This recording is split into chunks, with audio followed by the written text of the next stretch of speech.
Bismillahirrahmanirrahim. Assalamualaikum warahmatullahi wabarakatuh. Alhamdulillah rabbil alamin, wassalatu wassalamu ala rasulillah wa ala alihi wa sahbihi wa mawalah. Asyhadu an la ilaha illallah wahdahu la syarikalah wa asyhadu anna Muhammadan abduhu wa rasuluhu la nabiyya wa la rasula ba'dah. Allahumma shalli ala Muhammad wa ala alihi wa sahbihi wa man tabi'ahum bi ihsani ila yaumil qiyamah. Kaum muslimin yang dirahmati oleh Allah, alhamdulillah, marilah kita bersyukur kepada Allah Subhanahu wa taala. Hari ini kita diberikan kemudahan oleh Allah Subhanahu wa taala, baik kemudahan dunia dan alhamdulillah juga diberikan kemudahan untuk beramal soleh pada Allah Subhanahu wa taala. Yang kedua, selawat serta salam semoga senantiasa terlimpah pada baginda Rasulullah Muhammad sallallahu alaihi wasallam, pada keluarganya, para sahabatnya, para tabi'in, para tabi'ut tabi'in, dan semoga kita semua termasuk umatnya yang kelak mendapatkan syafaatul ummah, amin. Kaum muslimin yang dirahmati oleh Allah, di kesempatan hari ini saya sampaikan nasihat untuk diri saya pribadi dan pada kaum muslimin halayak, bagaimana firman Allah Subhanahu wa taala di dalam Quran surat Al-Baqarah ayat 281.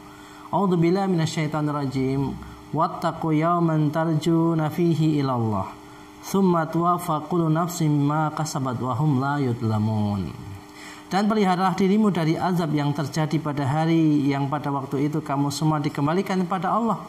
Kemudian masing-masing diri diberi balasan yang sempurna terhadap apa yang telah dikerjakannya, sedang mereka sedikit pun tidak dianiaya atau dirugikan.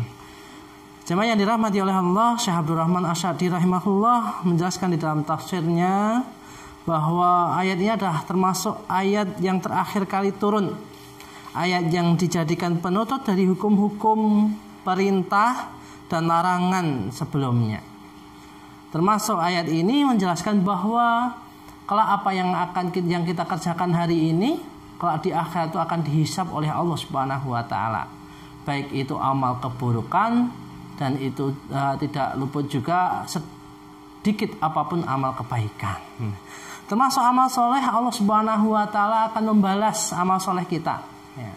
Dan amal soleh kita di jalan Allah Subhanahu wa taala itu Allah balas, itu di dunia bisa jadi Allah balas, dan di akhirat juga tentunya akan Allah Subhanahu wa taala balas. Maka termasuk ada 3 balasan amal soleh, 3 balasan amal soleh kita di dunia, dan juga ada 3 balasan amal soleh kita nanti di akhirat. 3 balasan amal soleh kita di dunia, yaitu yang pertama sebagaimana yang disebutkan oleh Allah Subhanahu wa taala di dalam Quran surat An-Nahl yang ke-97. A'udzubillahi minasyaitonir rajim. Man 'amila shalihan min dzakarin aw untha wa huwa mu'minun falanuhyiyannahu hayatan thayyibah wala najziyannahum ajrahum bi ahsani ma kanu ya'malun. Barang siapa yang mengerjakan amal soleh min dzakarin aw untha, baik laki-laki maupun perempuan, wa huwa mu'minun, dan dia dalam keadaan beriman, falanuhyiyannahu hayatan thayyibah, maka sungguhnya akan kami berikan padanya hayatan thayyibah, kehidupan yang baik, dan sungguhnya akan kami beri balasan pada mereka dengan pahala yang lebih baik dari apa yang telah mereka kerjakan. Balasan yang pertama ketika kita itu amal soleh kita, ketaatan kita kepada Allah di dunia itu, yakni kita akan diberikan kehidupan yang baik, yaitu kebahagiaan oleh Allah Subhanahu wa taala.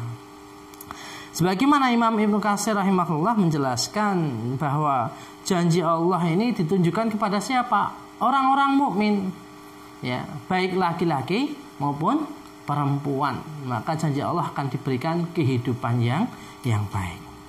Yang kedua, yakni penjagaan Allah atas keluarga, keturunan, dan harta benda. Sebagaimana ini kisahnya ashabu dalam Quran surat Al-Kahfi, yakni Allah Subhanahu wa taala sebutkan di dalam ayat yang ke-82. Wa ammal jidar fakana li ghulamaini yatimaini fil madinati fakana tahtahu kanzul lahuma wa kana abuhuma sholihan.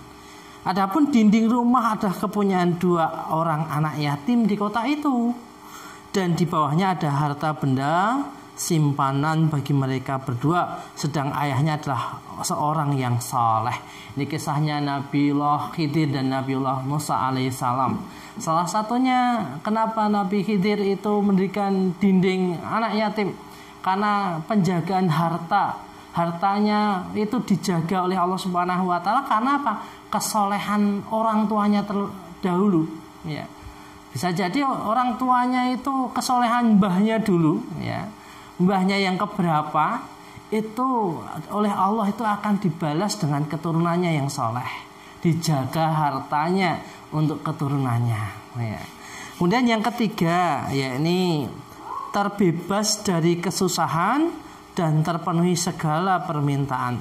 Sebagaimana juga firman Allah Subhanahu wa taala di dalam Quran surat Al-Anbiya ayat yang ke-90.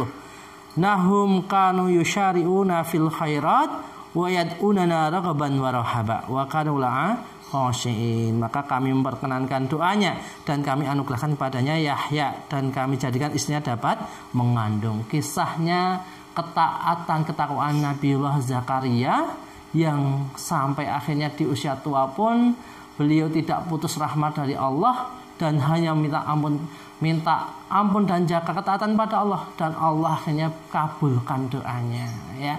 Walaupun beliau mempunyai keturunan nanti di usia tua dan awalnya istrinya juga mengandung. Kaum muslimin yang dirahmati oleh Allah, demikian di kesempatan hari ini, semoga bermanfaat. Tiga bentuk balasan Allah terhadap amal soleh kita ketika balasan Allah itu ketika kita di dunia. Insyaallah nanti kan sampaikan 3 balasan amal soleh di akhirat.